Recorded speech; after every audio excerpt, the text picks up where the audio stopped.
We were discussing before the break the decision to debank Nigel Farage from Coutts, the sister bank of Nat West, and we said we would talk a little bit more about what sort of changes and reforms banks might be prepared to bring in. So let's speak to Chris Roebuck. He's held senior positions at both HSBC and the Swiss bank UBS. Thank you for being on the programme. There are really two issues that we're focusing on here, because I think we were just listening to Countess Tolstoy talking about being debanked because she was a politically exposed person, or they perceived that she was.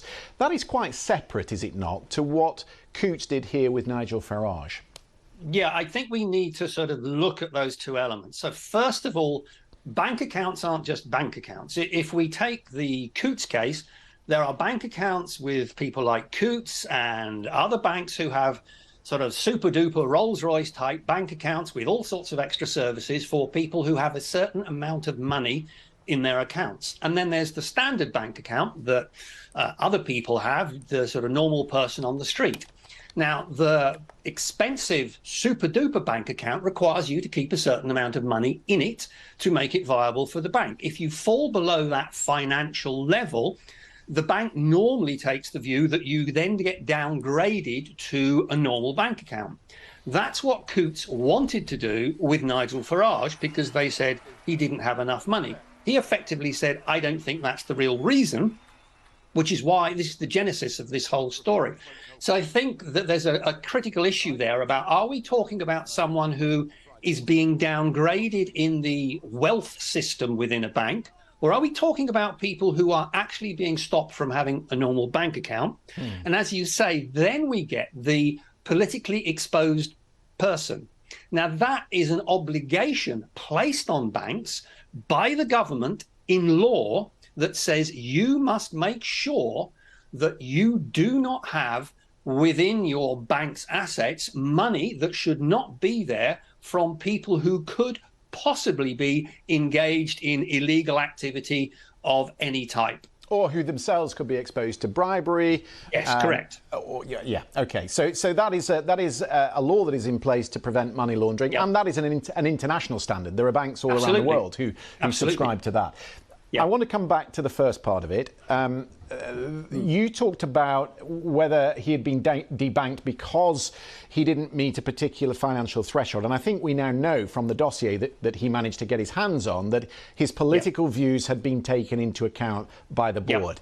Has Peter Flavell, the CEO, who is now the focus for the bank's detractors, has he broken any rules in discussing privately, because he didn't leak the fact that they'd had this discussion, but has he broken the rules in discussing Mr. Farage's political views? And if that decision, the decision to cancel his account, was taken on the grounds of those political views, is that a breach of the rules?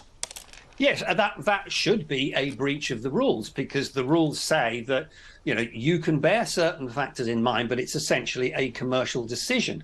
What I suspect happened was that in the meeting that was considering Nigel Farage, whoever was chairing it allowed it to go off the rails in terms of keeping it clearly focused on commercial criteria with an element of PEP. If Farage counts as a PEP, and I'm making the assumption that he probably does, and therefore effectively discussions took place which should not have taken place, which might have influenced the decision, and that is not right.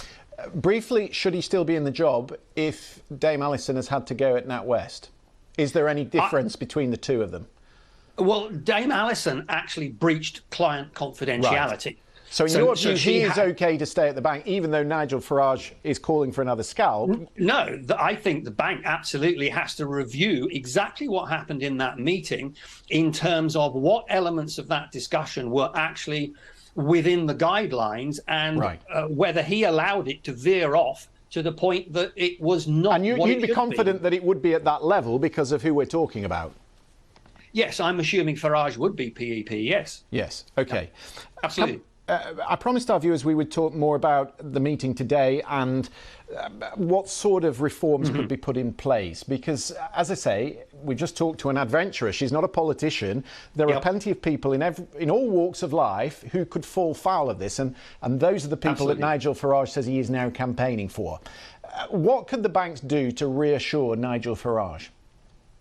I'm not sure how much they could do to reassure Nigel Farage, but in terms of assuring people that they will have access to a bank account rather than an all bells and whistles bank account, I think that's absolutely critical because, as the Countess said, you cannot exist without a bank account. One of the issues is obviously the legal requirement for politically exposed people. Then also there is the decisions about risk and commercial viability.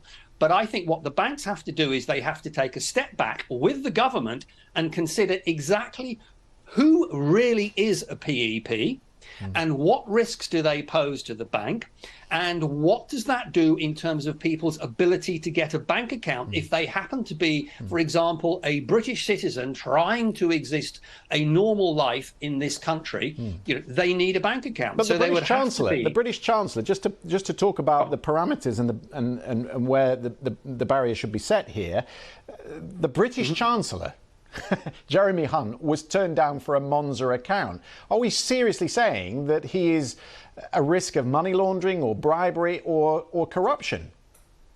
It depends why Monza turned him down.